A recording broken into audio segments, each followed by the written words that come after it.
Assalamualaikum warahmatullahi wabarakatuh. Perkenalkan, nama saya Fikria Paraseptiani dengan NPM 20500000105 dari kelas 5C mata kuliah Inovasi Pembelajaran IPS di Sekolah Dasar.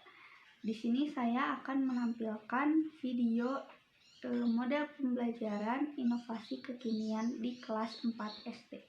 Assalamualaikum warahmatullahi wabarakatuh. Good morning my student. How are you today? I hope you are well as well like me. Oke, hari ini kita akan belajar tentang tematik muatan IPS, yaitu sumber daya alam. Tema 2, subtema 1. Coba sekarang kalian perhatikan. Wah, ada pegunungan. Kemudian ada lautan. Ini semua ada di Indonesia. Betapa kayanya Indonesia ya. Benar sekali, Indonesia terkenal akan sumber daya alamnya. Apakah kalian tahu itu? Banyak sekali sumber daya alam yang ada di Indonesia. Kita wajib melestarikannya ya, agar tetap bisa kita manfaatkan dengan bijak.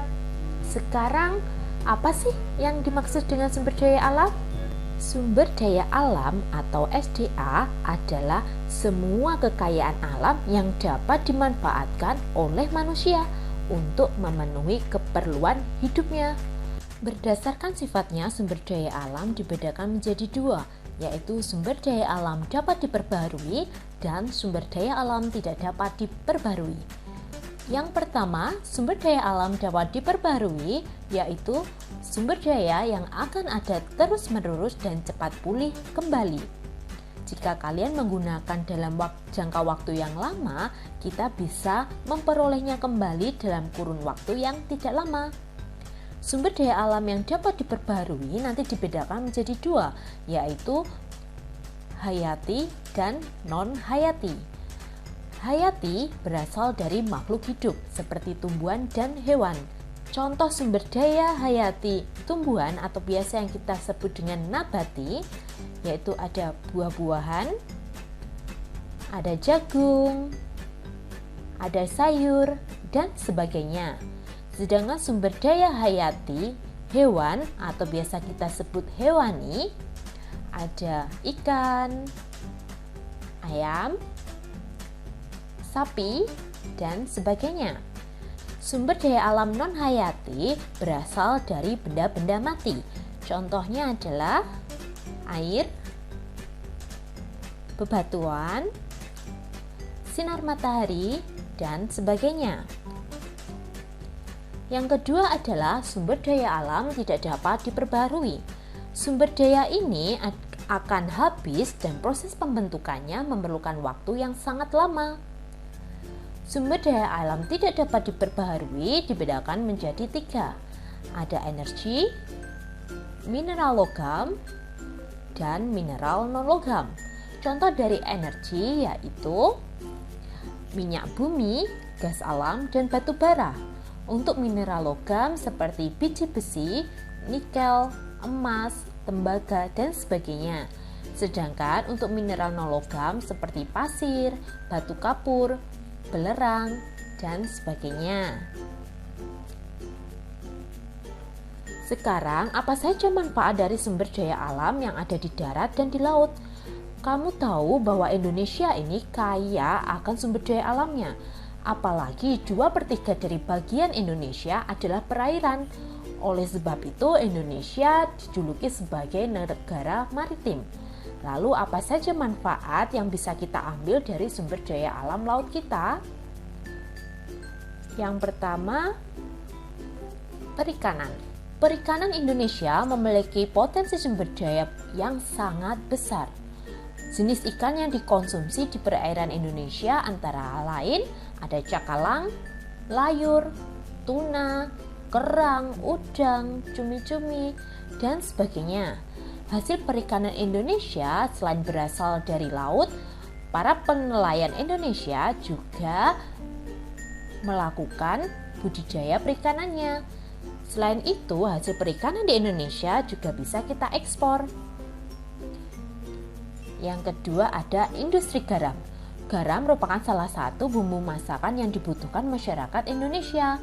Garam juga dapat bermanfaat untuk kecantikan dan kesehatan. Garam ini dibuat dari penguapan air laut. Sentra industri garam di Indonesia itu terletak di Gresik, Madura, Pati, Rembang, dan sebagainya. Garam laut dibuat dengan cara menguapkan air laut dengan bantuan sinar matahari. Kemudian ada rumput laut. Rumput laut merupakan sumber makanan kaya serat. Rumput laut merupakan bahan baku pembuatan agar-agar. Wilayah Indonesia memiliki kemampuan untuk memproduksi rumput lautnya, terutama di wilayah Indonesia bagian timur. Selain itu, sektor yang paling terbesar dari sumber daya laut adalah dari segi pariwisatanya. Sebagai negara maritim, Indonesia memiliki banyak pantai. Nah, pantai ini sangat indah pemandangannya sehingga bisa menarik para wisatawan dari negara kita maupun dari luar negeri. Sekarang pemanfaatan sumber daya alam yang ada di darat. Indonesia terkenal akan pertaniannya dan perkebunannya yang sangat luas. Beberapa manfaat yang bisa kita ambil salah satunya yaitu jagung dan padi. Jagung dan padi sebagai bahan makanan pokok di Indonesia. Kemudian ada sapi. Sapi bisa kita ambil daging dan susunya. Kemudian ada emas. Emas bisa kita manfaatkan untuk perhiasan. Itu semua adalah pemanfaatan sumber daya alam yang ada di darat maupun yang ada di laut. Kita sebagai manusia wajib untuk melestarikannya agar kita tetap bisa menikmatinya tanpa khawatir kehabisan. Semoga kalian semua sebagai generasi penerus bangsa ini, kalian bisa melestarikannya dengan baik. Sekian dulu ya materi tentang sumber daya alam. Kita lanjut di pertemuan berikutnya. Wassalamualaikum warahmatullahi wabarakatuh. Nah, setelah melihat video pembelajaran tadi, model pembelajaran kekinian yang ada pada kelas 4 SD pada tema 2 subtema 1 yaitu sumber daya alam, pembelajarannya sudah menggunakan PowerPoint yang dilengkapi dengan foto-foto yang mendukung materi pembelajaran tersebut. Mungkin itu saja yang dapat saya tampilkan. Terima kasih atas perhatiannya. Assalamualaikum warahmatullahi wabarakatuh.